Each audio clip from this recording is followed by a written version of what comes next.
present and the posted time having arrived, I'll call the Finance Committee for Tuesday, August 10th, 2021 to order.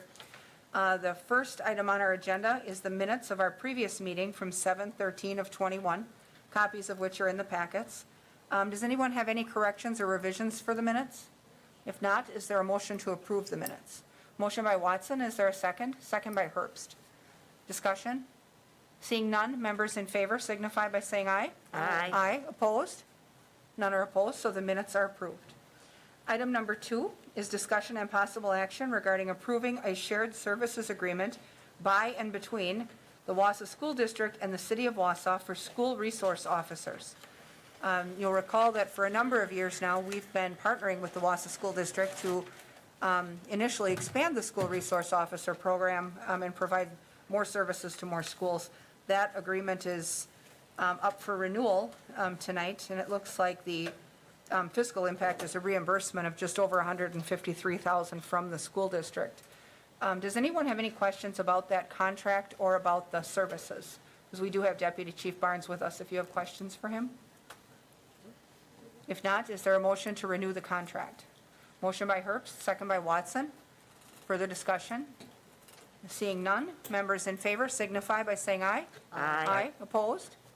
None are opposed. That item carries. Item 3 is discussion and possible action regarding funding new council voting manager software from Open Meeting Technologies. And I'll turn that over to Mary Ann if you want to walk us through. Yes, so the little lights and the buttons that you use today have been in place for many years, and they really were designed, I believe, by a contractor out in Colorado. That technology and the individuals who know how to maintain that technology are long retired and gone.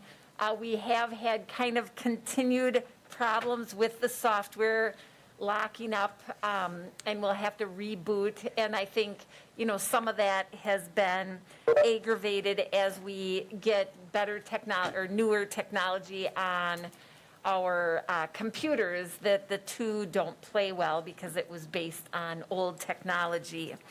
The county is interested in using electronic voting.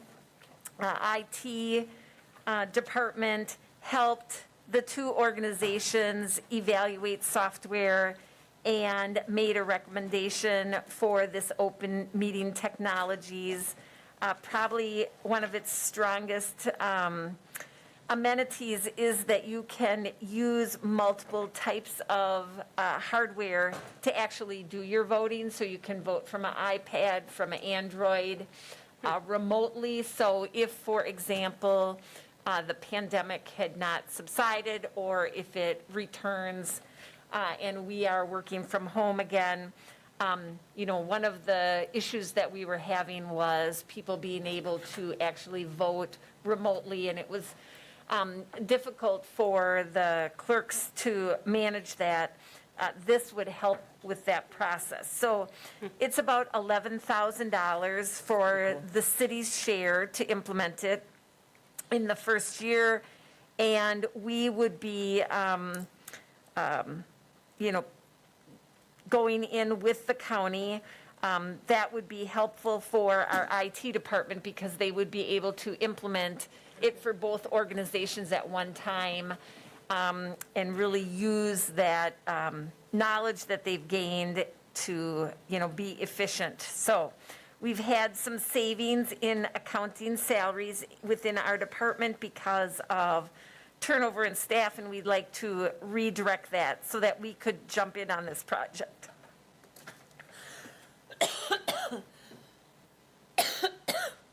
Okay. Sorry.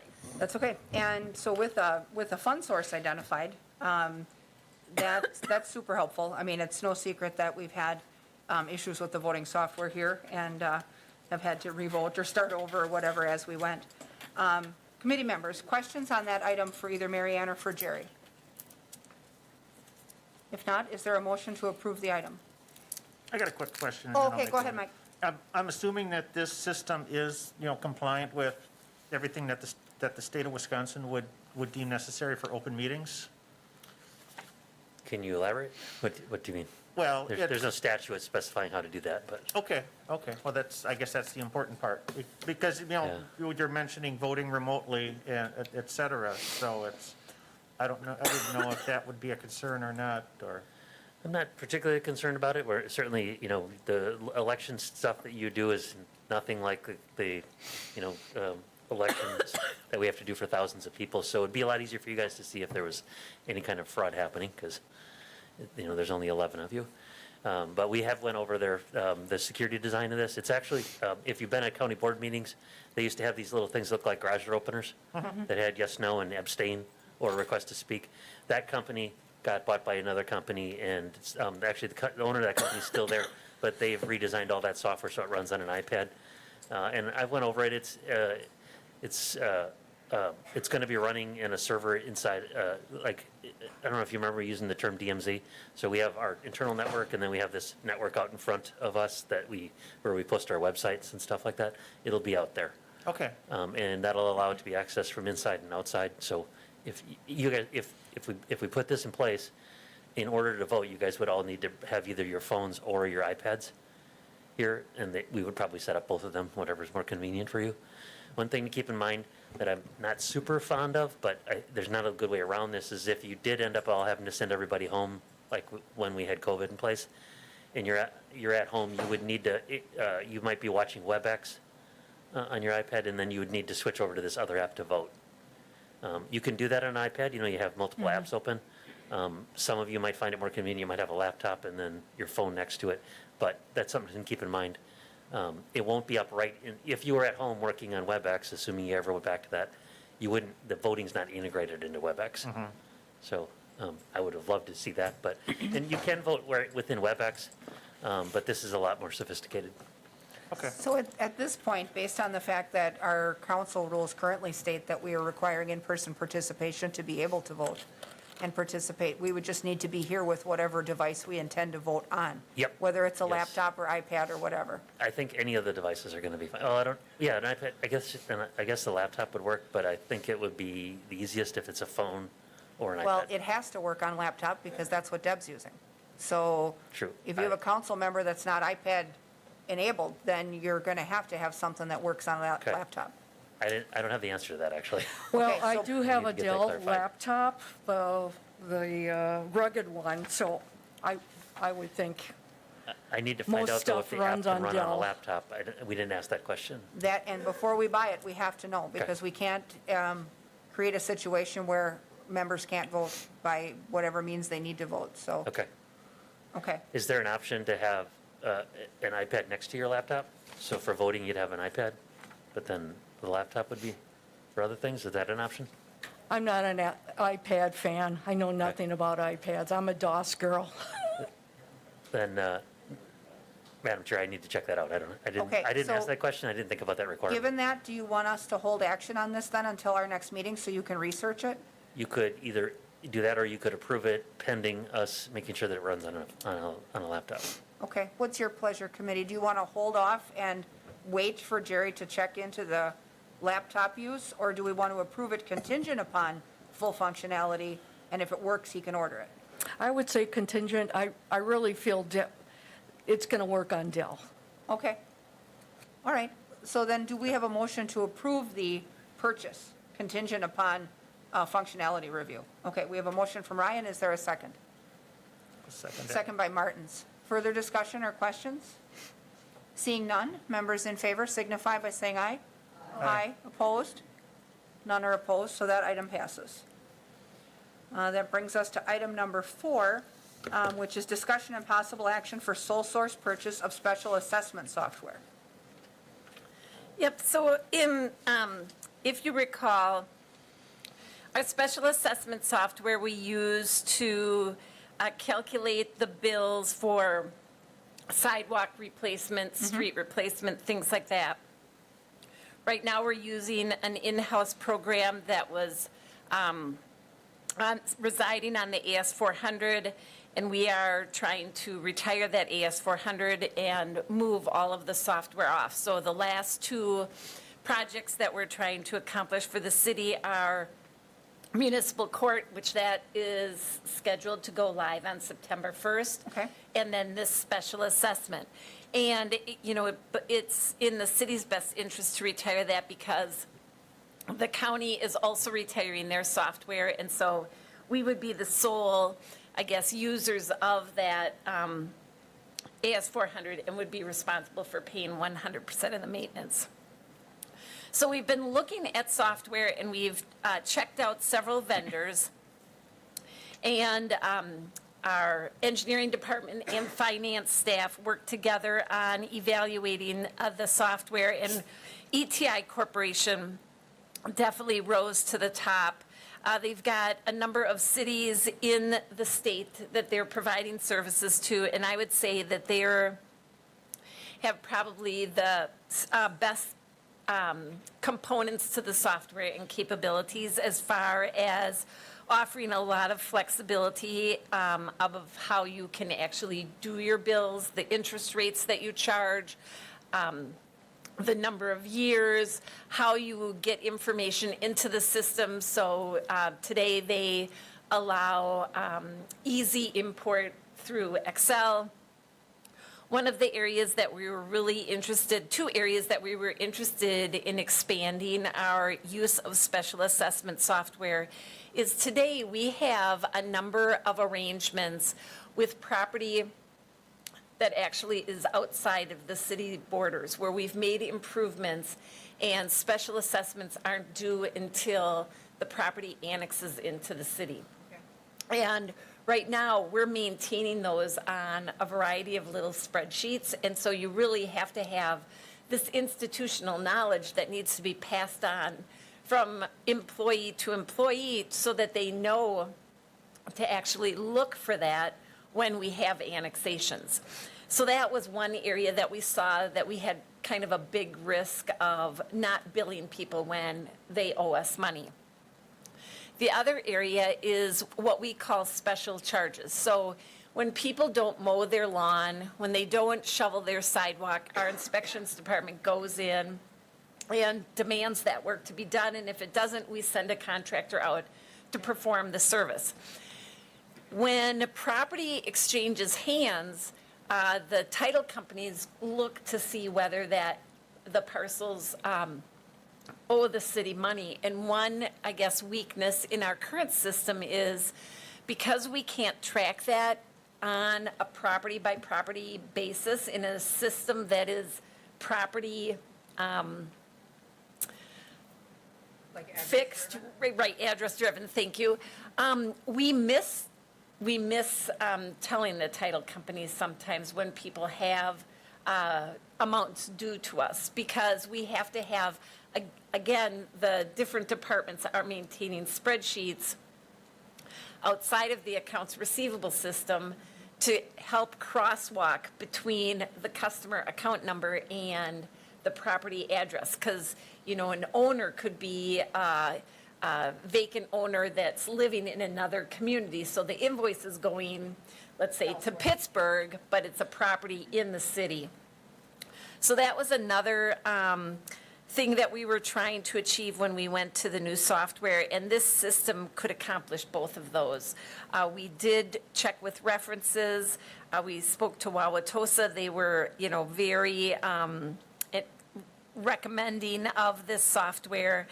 So we feel like we've done the due diligence, and we can go through a formal RFP process, but we feel pretty strongly that we're going to come out with the same result. And so as staff, we talked about, could we just do a sole source given the amount of due diligence we've already performed in this area? The only question I have, because we're having a presentation on this Workday solution that we're talking about, which is a serious financial conversion, will this work with that? Yes, it Okay, will. because that's the question. I mean, you hate to buy new stuff and then in 2 years, your new Oh, stuff right. is Right, not compatible and then we have a different problem again. yeah, Okay, so assuming that that moves forward, this is still okay? yes. Okay. Committee members, questions for Mary Ann or for Jerry? If not, is there a motion to approve sole source? Deb, go ahead. I was going to just mention, when I was first out of college, I worked for my hometown, city of Escanaba, and so we ended up taking in the different receipts, fines, real estate taxes, and the engineering department ended up giving us those who needed to get bills for assessments. And so we had a tickler system based on person's name, but again, that's kind of a loophole when it's based on address. But I recall, regularly getting calls from title companies is checking for this kind of balance. So this should help solve those problems, and I'm glad to see so many different software. Though timing-wise, it may not be ideal to be happening all at once, but the city is long overdue in having systems. Normally, you don't think they would last more than 10 years. So, and we will end up getting a lot of efficiencies by having these software implemented. And in the past, being an accountant in Green Bay at the Technical College, I was part of a consortium that worked on upgrading the system. And so I'm glad you're doing your due diligence of trying this out and seeing if it fits, because that's part of the problem. If you buy something and you do just a minimal looking at it, you might find a lot of gaps, and then, well, this package doesn't have all the bells and whistles that you need. But the city has been long overdue in making these upgrades, so I'm glad to see that. Thank you. Yeah, definitely, especially if it makes it easier to collect and keeps things from getting missed and discovered later. That's a big plus for us too. So, so do we have a motion to accept the sole source? Motion by Ryan, is there a second? Second by Herbst. Further discussion? Seeing none, members in favor signify by saying aye. Aye. Opposed? None are opposed, that motion carries. That brings us to item number 5, which is discussion and a presentation on Workday Enterprise Resource Planning Software, evaluation and implementation. And Jerry Klein and Tony Vanderboom are here if we have further questions. So, we are undertaking migration to new ERP software, also known as Enterprise Resource Planning. And do you want to start this slide? Yeah. Oh, right here, that's perfect. Do you move the slides, or should I? Okay, so you can go to the next slide. So I like to think it's probably one of the biggest implementations that the IT department or city staff have undertaken. If you look at all of the components to ERP software, it's basically going to improve the operations of every department, because every department is managing their budget and processing transactions within their department.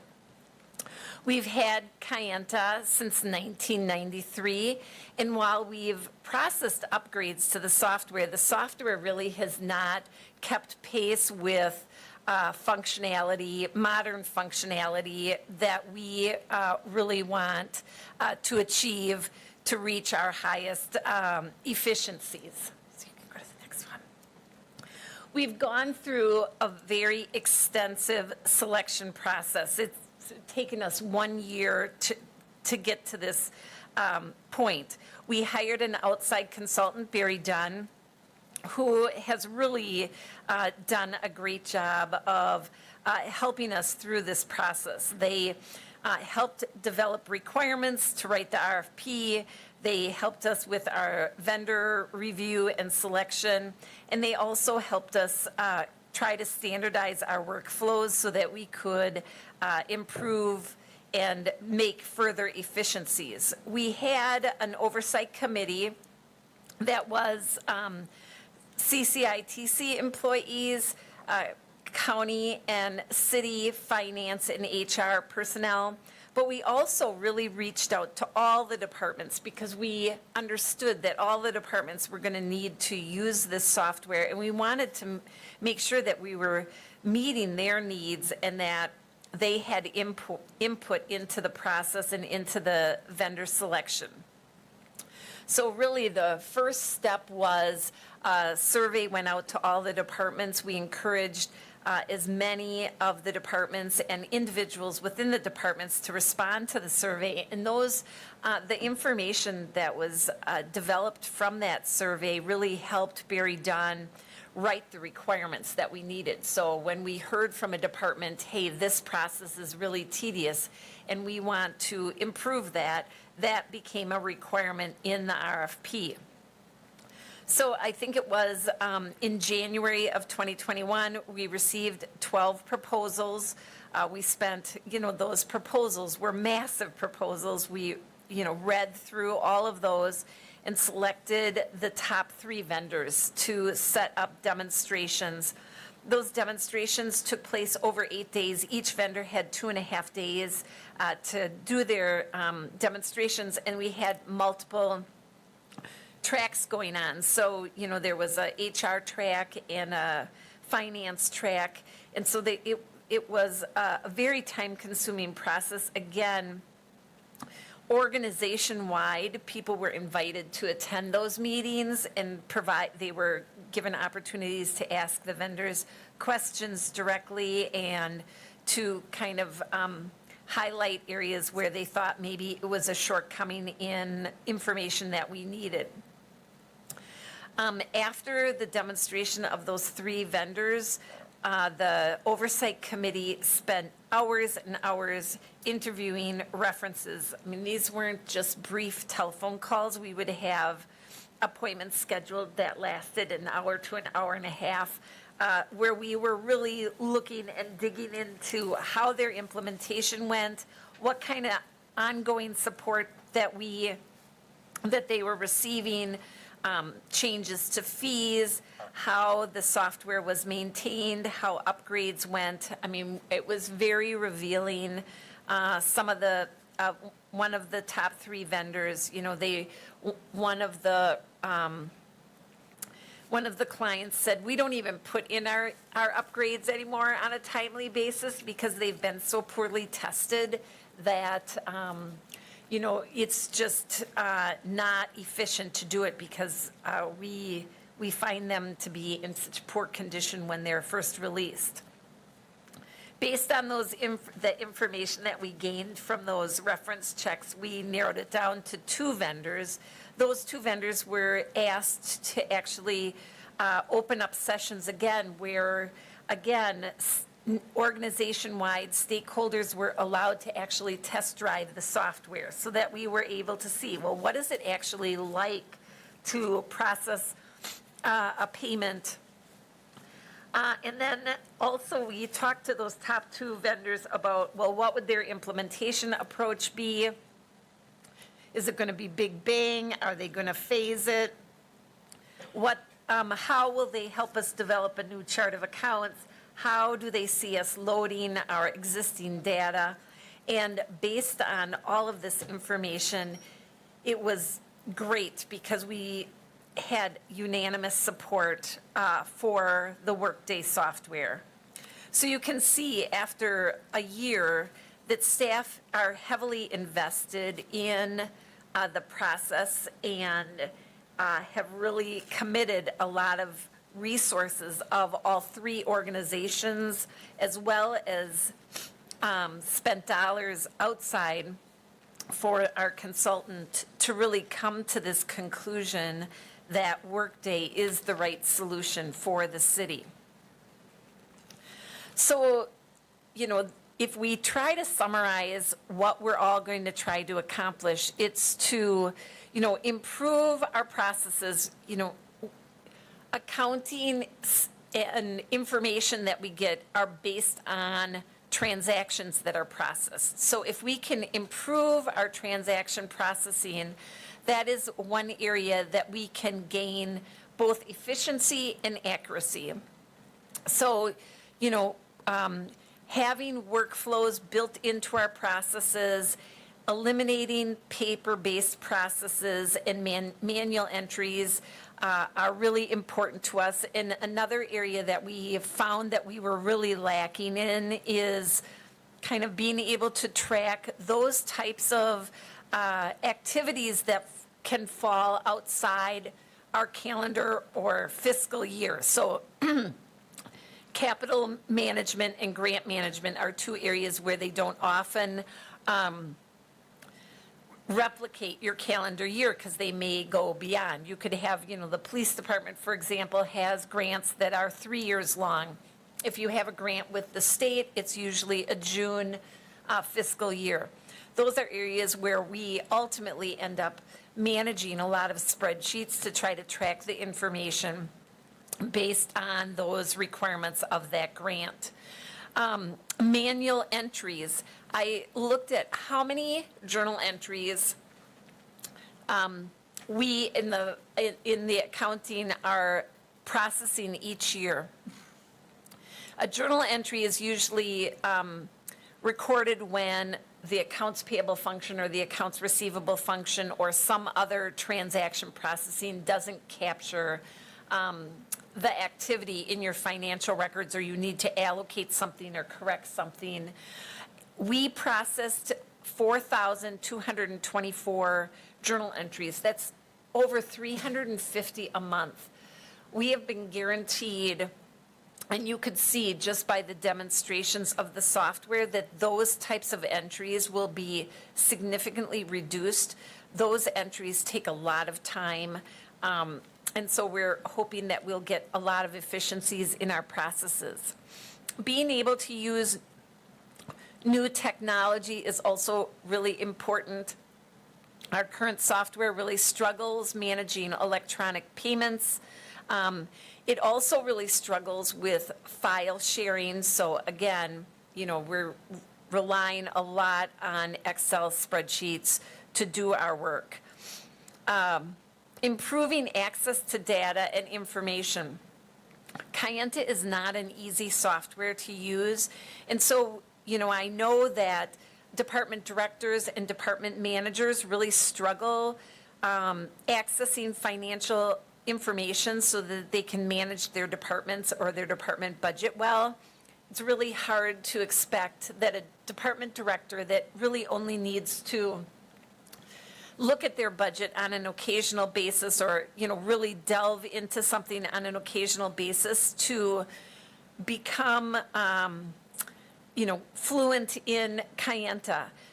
We need what current software uses as dashboards to help managers manage their accounting, and so that they can access their accounting information and their budgetary information in easy method. This new software will use that technology.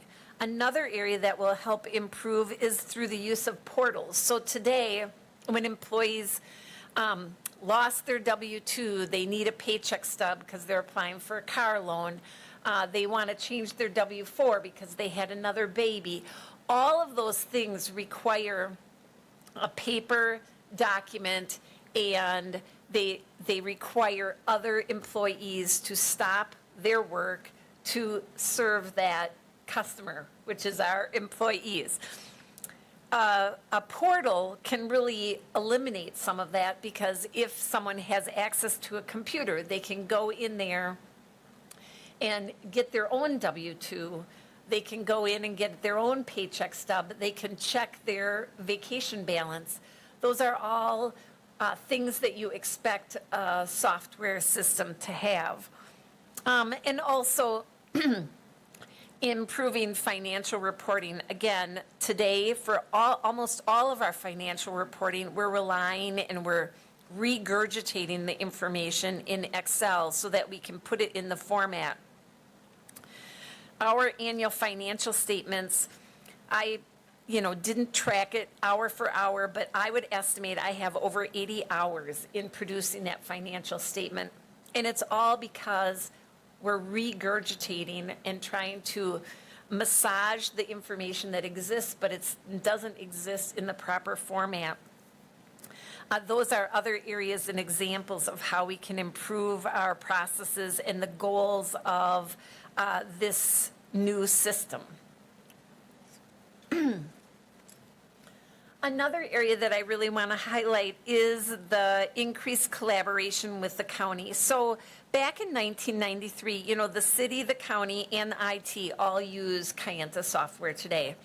But the strategy that we used back in 93 for implementation, where we purchased the software, but we all worked in our own little silo to set the system up. So we didn't glean any benefits from looking over the fence to see how someone else did it and whether they did it better. So, and we used the same chart of accounts that we had back in 1992, which was probably the same chart of accounts that we had back in 1950, I don't think that there was any modernization of our chart of accounts.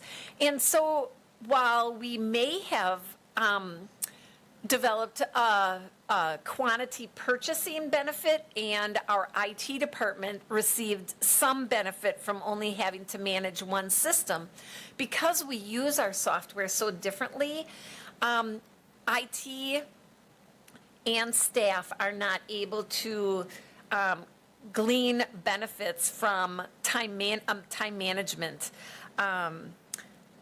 because we use the software so differently. So we have a total different approach, and really Workday was the one that kind of opened our eyes to what we could accomplish in this area by suggesting that we develop one chart of accounts and we share that chart of accounts, that we develop one vendor list and we share that vendor list, and that we share our customer list, and that we develop workflows and processes that are standardized in, whenever possible for all organizations, so that really there's not a lot of reinventing the wheel. And we are seeing more movement from, city employees going to work for the county and county employees going to work for the city. Once we standardize these things, people should be able to move like that without a hiccup. You think back, I looked back to see, well, when was the production line developed in manufacturing? Back in 1901, and they said that it increased productivity by 500%. That's the goal here in what we're trying to accomplish with one chart of accounts, one vendor list, is to really standardize our operations and actually glean some of those benefits. Go to the next slide. Ann? Yeah. Do you mind if I ask a question, because it's specific about those issues? Having been on, college system as well as smallers, it just seems like when you're trying to do the chart or the vendor list, and I think because the city and county are working together, it may be easier, but you got to kind of work out a system. How are you going to determine that you don't have duplicate vendors, and when you're dealing with a vendor like LL Bean, is it L period Bean? Is it set up as LL Bean or L space L Bean, so that you don't have this duplication? But I think because the city and county are working as a team, hopefully you'll get it right. Yes, and I think that's a very good point. I mean, the state of Wisconsin is another example. Do you call it state of Wisconsin with the department trailing? Is it Wisconsin? Is it WI? Is it state of WI? We really need to standardize those things, because you can tell that you have, swam this river before. It's problematic. So yes, those are, starting fresh on a vendor list is going to be, very freeing for us in the accounting, so that we can standardize this. So technology, again, simplification, that's a mouthful, is one of the strategies here, if you want to go to the next slide. So again, I've kind of outlined, why didn't the picture come? Oh, there it comes. You can just throw the whole thing up. There we go. So, I've kind of highlighted some of the issues that we're having. Kayenta, for us we consider it a broken system. I mean, things that should not, I understand that people have expectations that things should happen, like just push the button. And I would love to just push the button, but some of the examples, we didn't, our financial software, we are a budget-focused organization. And so for departments to have access to their annual budget in the accounting records is important. They didn't have their budgets in the accounting system until March because we could not load it. So, today we produce our budget, our line item budget in different software because Kayenta doesn't have a module for budget preparation. To load it into Kayenta, we started in November when the budget was adopted, and we didn't get it in there until March because we couldn't. Like, it wouldn't go. And we had multiple, IT professionals helping us with that process. It took that long to actually get the budget loaded. And this isn't the first year.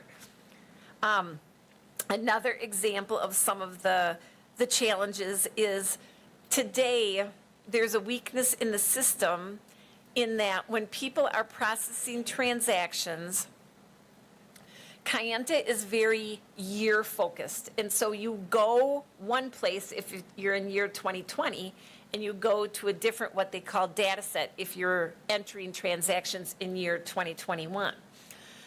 Well, there's like failures, and if you do it just right, if you're in 2021, you could date something in 2020, and the software gets confused.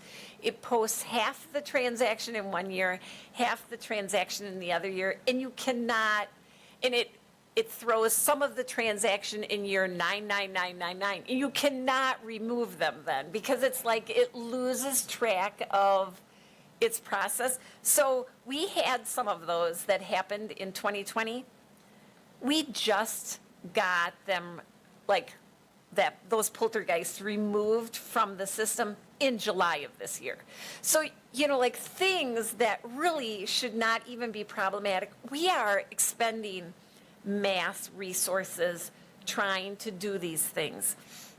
Another example of their weaknesses is they only have 16 U.S. customers. So, all of the dramatic changes that have happened in the federal government and how taxes are calculated, with the changes in standard deduction and the W-4 changes. Kayenta is a Canadian company. They didn't really, and they have 16 U.S. customers. We were having to coach them, and really try to light a fire under them to get them to move this up in a priority. And it was important to us because it's important to our employees that they don't owe a ton of money at the end of the year because the tax schedules have not been changed. The antiquated processes, the amount of time it takes when we issue a PO, and, Eric Lindman would be a great one to testify on this, of the amount of blood we shed to get a purchase order approved. Because it's all paper, and, especially Public Works, for example, because it's in another building, you're pushing that paper around, it gets lost in the mail, they need gas, where'd the PO go? APB is out for the PO because we cannot buy gas until we have the PO. So, these are things that we are spending a lot of efforts on, that it's a transaction. Where's the value that we glean if we spend 6 hours processing a transaction or 4 minutes? We don't get benefit from spending 6 hours processing a transaction. So these are some of the bottlenecks that we're trying to accomplish. I mean, truly, we almost need a support group to manage our frustrations with Kayenta or alcohol, one or the other, but you could go to the next slide. The other thing that we wanted to focus on is the cybersecurity. It's hit home locally. We've had government entities in the area, fortunately not the city, that have had some security breaches. And those security breaches can really debilitate an organization for a long period of time. Our security people actually reviewed the technology that Workday is using, and, they came across saying they were super impressed that they are using, state-of-the-art technology and really following all of the best practices. So that is another really strong suit for using Workday. You can go to the next slide. And you can just go to the next slide. And you might have to click another button. These are some of the forms that we use to try to document our processes today and our approvals today. And again, the workflow and using a paperless workflow is something that is really going to help. And again, today, if Eric Lindman needs to approve something, but he's gone on vacation, it will sit on his desk because someone might not know it's on his desk. With the workflow, you can, set yourself on vacation, and the workflow will know to then automatically route it to the next person. It will shorten the approval time on some of our processes, and again, the time that we spend. And, I think that it is to everyone's benefit to improve processes, because when we improve processes and when we standardize processes, it improves the quality of our transactions, and it improves the access to the transactions. And those are two underlying goals that we have. You can go to the next slide.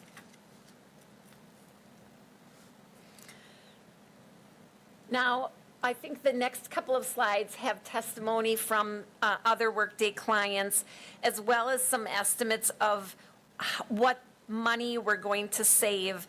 And, it's hard to really come up with a dollar amount of what we're going to save. But, I was thinking about this, and I was thinking, this idea, if we just look at having one vendor list, what could that mean to the organization? Today, we are both purchasing paper. Today, we are both purchasing toilet paper. We're purchasing a variety of things. Could this joint vendor list lead to joint purchasing, where we would actually sit down and talk to one another and say, hey, we both need toilet paper. Let's do one joint. The time saving, that instead of two people doing the same task, and bulk purchasing, the cost that we could gain, I think that's just one insight of how we could transform how we do business by working more collaboratively together. And this new system, because we're not going to each be in our own silos, is really going to encourage that. So I'm really enthusiastic, as you can tell, about what this is going to mean. And you can go to the next slide. Again, talking about the city-county collaboration, I've talked about some of the things that we will be sharing and some of the potential as far as, joint purchasing. But while we're also gaining on reduced software costs, the IT support, like I had mentioned before, today, because we function so differently, that support is almost like we're using different software. And when we're talking about staff training, and I think that's in the improved knowledge sharing, and this is really becoming more and more important. Since 2016, we have seen a major shift in how employees work for the city. And I think it's something that we're seeing, worldwide, where employees are becoming much more transient and willing to move from employer to employer. And we need to be more efficient in getting people the knowledge that they need, that institutional knowledge, and being able to train efficiently. And so if we're using the same processes, we can work together to do, YouTube videos and things like that, where a person, we can establish a library. Okay, how do you process a payment?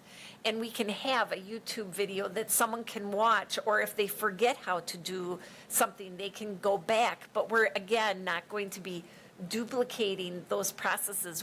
Because of our similar way of processing transactions and workflow, we can be more successful in those areas, and that is something that we need to do. So again, how can we control costs? And these are, they've come up based on, things that they've seen in other sectors of how we could save money. And again, I think, saving money can be in multiple ways, but, when you look at how we spend money today, our personnel costs are $34 million. When our payroll person told us she was getting to retire in 2 years, we said, we need to get somebody on board right away, because our payroll system is so cumbersome and difficult to manage, to get the individual the institutional knowledge so that they could be very successful at payroll. We felt we needed at least a year and a half for all of that institutional knowledge transfer. But retirements don't always happen. People leave for other jobs, and then you get 2 weeks' notice. We need to be able to accomplish that. And personnel is a big risk for us. And that is an area where I think we excel at minimal errors, but not so when you have a new employee that doesn't have adequate training. So you can go to the next slide. Here is, some examples that they list that are just, information that's out there on the web, I guess, that the payroll error rate, the average is 1% to 2% of payroll. Again, if you look at a 1% based on our payroll costs, that's a $342,000 exposure. Now, are we experiencing that? I would say no, we're not experiencing that. We do a good job of reviewing our payroll. We have an excellent payroll person. We have good division of duties, but that exposure is out there. Go to the next slide. Again, looking at if there's ways that we could take some of the savings in transaction processing and use it to evaluate what we're buying and how we're buying it. If we were to set a target, or if there is the potential of a 3% savings, that's almost $900,000. And again, whether that is experienced by the city, partially by the city, partially by the county, we're all city and county taxpayers. And so I think it's in our benefit. So some of these slides are, again, just summarizing how we'll transform our workplace. And then if you want to go to the next slide. Another thing, just pointing out that we are a very compliance we live in a very compliance environment because we are government and because we do payroll. And, we need to have systems developed to help us meet those compliance requirements. And I would say today that system is not very supportive. So really, again, kind of summary. One area I want to point out is the continuous innovation on this slide. This is software as a service. I'd mentioned that when we checked references, how often they did upgrades to their software and how difficult it was to manage those upgrades was an important part. And Workday really excelled in this area. We found that they were developing improvements to their technology on a regular basis, that they did a good job of reviewing the changes before they put it in production.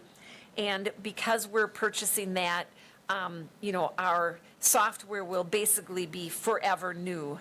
And I think that is, when you look, that we invested money back in 1993, and we've not really been brought up to the 21st century, is an important comparison when we compare and contrast where we live today and how we could live. And then just some of the customers that they use, they do have a strong base in government, and they have clients like Denver, where they're doing both the county and the city. And so this idea of a single chart of accounts and a single vendor has been tested and found to be successful. Locally, they've listed a couple of several of the customers, and I just wanted to put in that North Central Tech has actually signed at the dotted line with Workday and is starting implementation. I guess some of these I've covered in other slides, the security and the work that they do on that.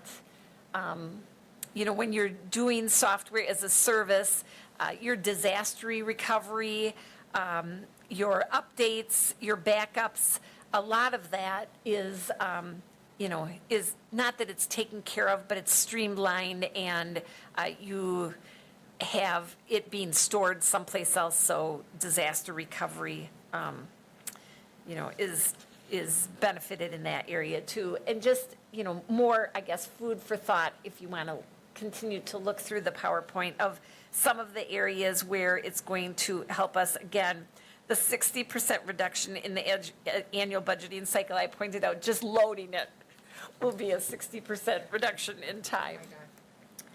So you can just skip this slide.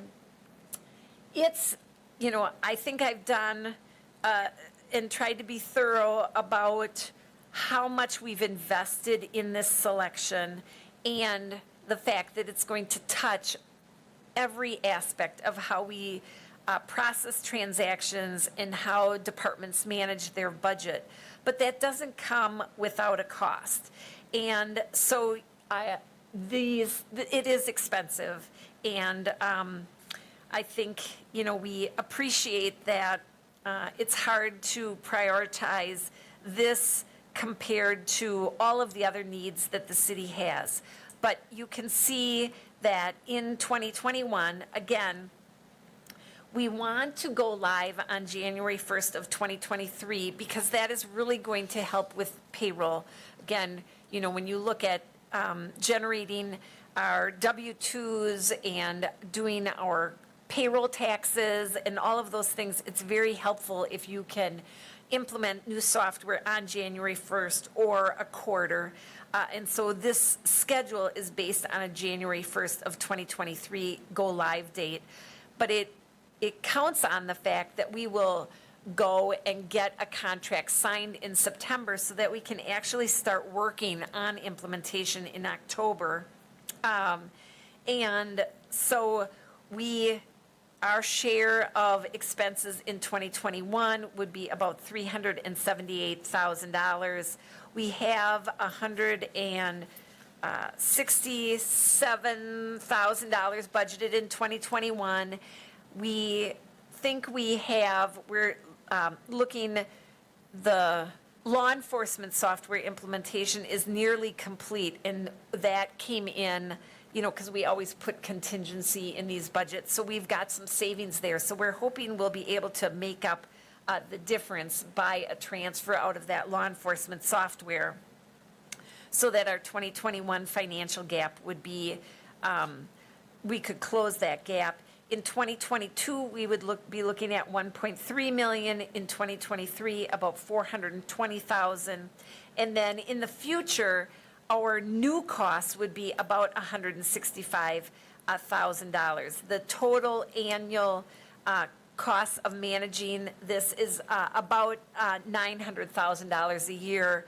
Again, we're already paying, you know, maintenance fees on some of this software. So when we look at what our new costs would be, it would be about $500,000. The county share of those new costs would be about $340,000. Our share would be about $160,000. And of course, there would be inflation in the contract. We're looking at signing a 10-year contract. So this is what we're asking for. We recognize that now this is outside of the normal budget process because we're asking you to commit to this before the 2022 budget is actually signed. So this is the challenge that we're asking you to wrangle with is can you feel comfortable committing to this, knowing the impact that it's going to make to us as an organization, to the county as an organization? Because, you know, if we have the county support this and not the city, all of these great things that can happen in that collaboration are going to be lost. And in fact, we're going to actually lose some of the collaboration that we have today and some of our savings because we're joint purchasing Kayenta and, you know, we are maintaining only one software on our system. And I think the other thing is, you know, we've got momentum going now because staff has been working on this continually. And if we set it aside, you know, how will we manage that loss of momentum? So our vision was we just got the numbers.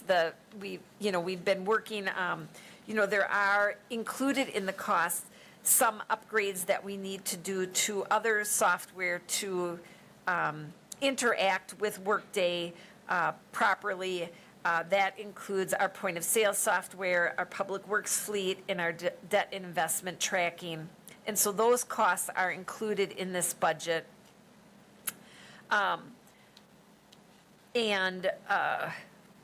You know, our goal is, you know, to give the presentation to you today so that you would have time to think about it. We will go back and put together a firm financial plan. The presentation will go to council tonight so all of council could consider it. And then we wanted to bring it back on August 24th for consideration and maybe approval, unless you want more time to think about it. Okay. The only thing I'll add on this is that the Capital Improvements Committee has been meeting the last about, I want to say, maybe 4 weeks. And during that time, this project was one of the number one requests that came out of the 2022 CIP.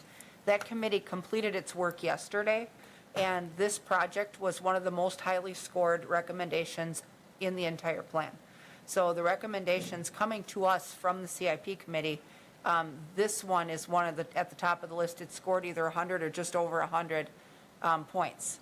And so the committee, based on the allocation of resources, is sending us a recommendation to approve all of the capital projects with the exception of the last 4 on the ranking. So we were able to get deep into the list without cutting streets or roads. And so I don't know that we've ever gotten that far into the list before, but we were able to accomplish that partly because some of these things that are being asked for are multi-year projects, and the borrowing and the implementation is phased, so it's not all at once. So this was very favorably ranked by that Capital Projects Committee that includes 2 citizen members. Sarah? So, Marianne, when is the county going to take it up? They actually have a meeting tonight as well, and then I think they're taking it up, is it August 16th? Well, I was hoping they were going to take the presentation that we're doing tonight on the 21st, but that I just found out, I was at their finance meeting at 4 o'clock today, and they're going to end up taking this up in September likely. Oh, okay. They changed the date on me at the last minute. Do we believe, though, I think based on our discussion in CIP, that it's expected they will fund their half because Yeah. their problems with Kayenta have actually been worse than ours? Was that true? I don't know if they're worse. They're certainly, we've been bringing this to the attention of the finance committees and CIP committees for a while. For example, in the city, this was originally submitted in 2019. Correct. Where we just asked for the money to do the RFP, and then it was submitted in 2020 and 2021, and of course, you're talking about 2022. The county has about $1.5 million already ready to go for this, so they're quite a bit ahead of you in In the savings part. well, in setting money aside for this. Right. So I'm pretty convinced that the county's going to approve this, and it's going to be a real challenge if I can't get you both to move at the same into this by the September date. Well, that is the thing, and I think it's important to have those synergies and be ready to go together, rather than have one side hold up the other side. So what are your thoughts, committee? If we act on this tonight, and the council acts on it at the end of this month, what that really does is it puts a placeholder in the 2022 budget, recognizing that those funds will be reserved to move this project forward. And we did something similar because so much advanced planning was needed with Fire Station Number 2. When that plan came forward, the Finance Committee and the council decided that the project was large enough and important enough that it wanted to set that placeholder well in advance of the budget workshops, which we'll be doing here in October. So what do you guys think? Do we have a motion to move this item forward? Okay, Deb, go ahead with your question. Thank you. Well, I took a deep dive because this kid's kind of in my area of expertise. I guess one of the things I'm concerned with is that, is there enough computer storage to be able to handle both systems at this time? And are you planning to run both when you implement, because that's normally a good, safe way to be running, say, the HR come January 1st, just to make sure that there aren't any bugs? And do you have the capacity to do that in IT? So this is actually a cloud solution. It's actually not going to be hosted on our servers at all. Right now, Okay. the city has, in fact, this just came up earlier. The city has about a little over 30 servers that are dedicated to the city, and then you're using about another 100 servers that we share between the city and the county, and in some cases, North Central Healthcare. In that group is all the Kayenta servers. So the intention would be to run in parallel for, I think I'm trying to remember the schedule off the top of my head, but I believe like October, November, we'd start running in parallel of 2022, hoping that we'd hit the 1/1/2023. This system is a cloud-based solution, so it's not on our equipment at all. So we would Okay. probably, within a year after that, we would decommission the Kayenta environment, which would be great. And we'll continue to move towards a cloud solution for a number of things. So in addition to being hosted on a cloud, this system is particularly interesting because it's a single code base for everybody. So the other one, the one that was in second in contention for this, they offer a hosted solution, but all of their customers have their own instance on their hosted solution. What this company does is they have one code base, all of their people on it, and you saw all of the logos, right? These are big companies. So what they do is they give us a test environment, a training environment, and a production environment. When they do 2 releases a year, as soon as that release is ready, they put it out in the testing environment, and we, like all of their other customers, are required to start testing it and make sure we're not going to have a problem with it. And then if they find a problem, they fix it before they move that into production. If they don't, they move it into production typically on a weekend in the middle of the night, and then come Monday morning, we're running on the new version just as everybody else is. So that has pros and cons. It requires us to be available to do testing. And we have to be committed to their schedule. But on the positive side, we have the new enhancements. As Mary Ann mentioned earlier, when we were doing due diligence on one of the other systems, we had customers that were saying, yeah, the vendors offered a bunch of releases, but we don't have the time to test it, and we're on releases that are 3 years old. And that's not an uncommon situation. I guess one of my other questions was that, and I didn't see it anywhere, Mary Ann, but are you going to be having encumbrances for payroll and accounts payable? Is that a feature that's going to be on there? Because Yes. even for what we're talking about later about the car, Oh, yeah. more purchase of autos and that we could put it on, that we're accounts payable wise, we're putting it on as of this fall. So it is obligated, but we're not going to pay until it's delivered, and then it would go on to next year's. So is that Correct. going to be Yes. a feature? Yes, absolutely. Okay. The other major question I had was that I wasn't sure how centralized was most of the transactions being versus is this expecting there's going to be someone in each department that's going to be the go-to person for actually entering the data? So today, I would say our accounts payable is decentralized, so each department enters their own accounts payable. So they get their bills in, you know, for whatever they've purchased, their utilities, those kinds of things. And then there's administrative staff in each department that enter them into the system. And then they print out an approval form that then is signed by their department director or manager. Those are then sent down to our accounts payable person in finance, so it's sitting in batch form in the accounting system. And then her job is to review them to make sure that the invoice matches what they've entered into the system, that the vendor is correct, you know, that they didn't transpose a number when they were typing the vendor number in, things like that, so that we're, you know, ensuring that the quality is there. And then she then go ahead and approves each department's batch, and then it compiles those batches. So, you know, if Public Works is paying Wisconsin Public Service, and the utility is paying Wisconsin Public Service, and inspections is paying Wisconsin Public Service, the system combines those bills into one check, but we have all of these piles of AP. Right. So then we have to take all of these piles and compile them into one pile of papers.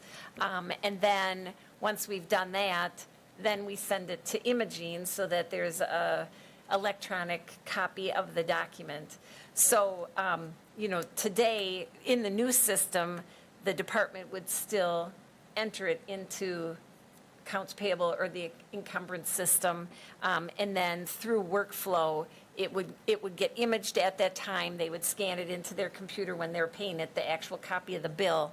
And then through electronic workflow, it would get approved by their manager, which would then send it to the proper, either our accounts payable clerk, or if it required my approval, you could set dollar thresholds.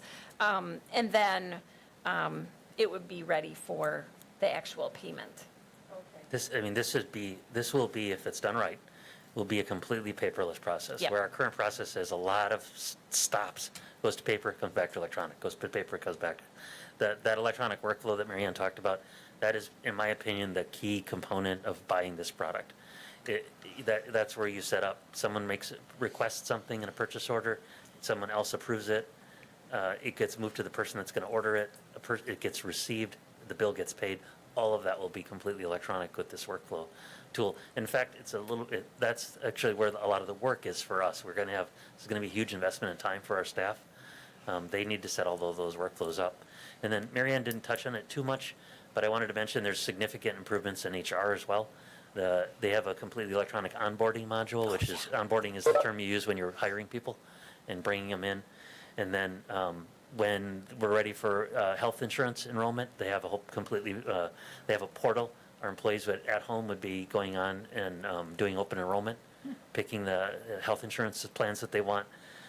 They'd also be using that portal to change their address, get pay stubs, and all of that portal stuff is available to them on their phones, and to their spouses if they're willing to, if they're going to be sharing access to that with their spouse. And then there's a learning management system, which will be integrated at the learning management we also get from our insurance company.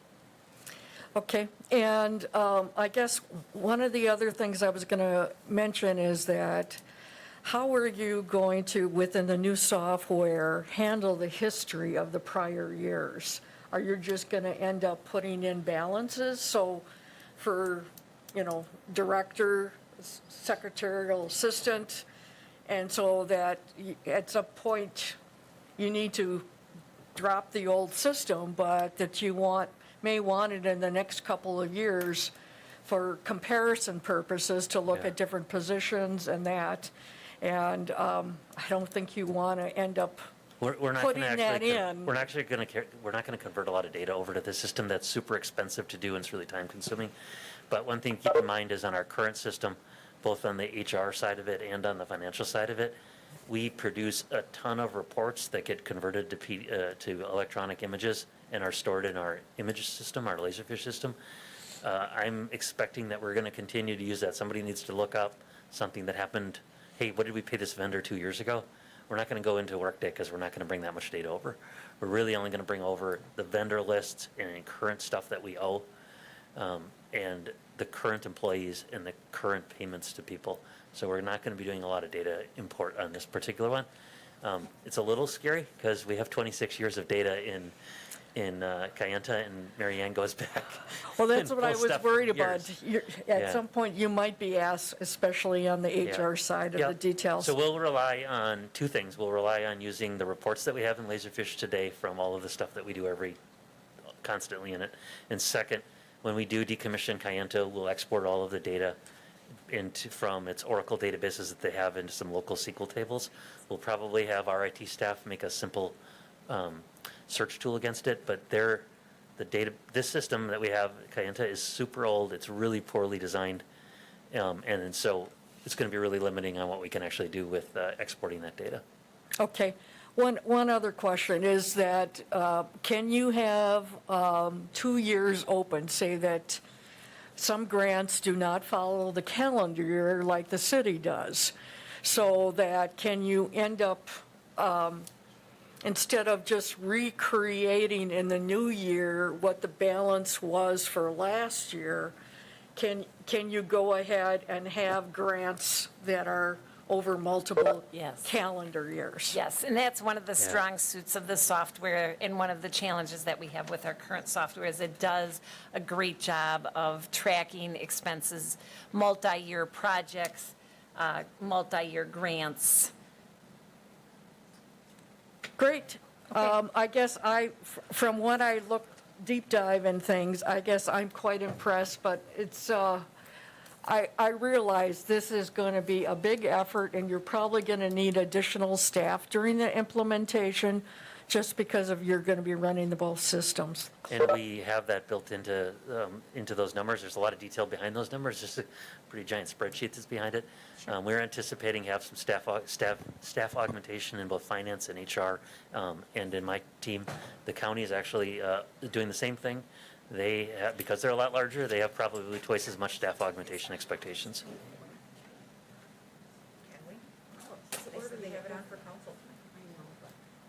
You could ask her. All right, so with that, we need to, we're pushing up against the start of the Common Council meeting, so we need to get this agenda wrapped up. Do we have a motion from the Finance Committee to move this item forward to council for consideration on August 24th, to put in that placeholder? We have a motion by Watson, second by Herbst. Further discussion? Seeing none, members in favor signify by saying aye. Aye. Opposed? None are opposed. That motion carries. Now, we have a choice to make. The last item we have on our agenda is actually a fairly quick one. We can take that quick because it's on the council agenda for tonight, or we can hold it for our next meeting and their next meeting. And it's about vehicle ordering. The motor pool is requesting to order vehicles early. Anyone that's passed a car lot recently knows why. There's no stock and stuff is taking forever and a day. Are we comfortable with the information that's in our packets to move them forward, or do we want to hold them up? Okay. I was going to say, Go I ahead. went deep on that as well, and I'm fine with that. Okay, do we have a motion then to approve that advance ordering and move that forward? Motion by Herbst, second by Watson. Yep. Members in favor signify by saying aye. Aye. Aye, opposed? None are opposed. That motion carries. Yeah, I haven't really had a chance to talk to Eric about this. I Okay. will want to have a conversation with them and just kind of see their plan a little Yes. bit, so that we make sure that we don't get ourselves into a cash flow. Too far ahead, Right, yep, so, but Okay. I'm willing to do. Right, and so that's, that they'll work together on that. With that, I'll take a motion to adjourn. Motion by Watson, second by Herbst. Members in favor signify by saying aye. Aye. Okay, so the Common Council actually is set to start here in just a couple minutes. What we'll do is take a short recess for public access to reset for the other meeting. We'll get our WebEx stuff all set up. People are logging in. Anybody that is in attendance that wishes to offer public comment for Common Council, come on up, grab one of these forms, fill them out for the clerk, and the mayor will call you in order.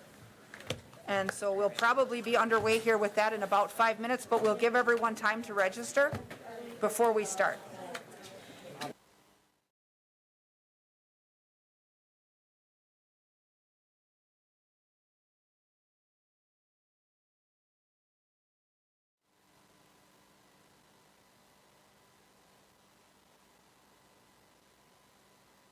All right, thank you.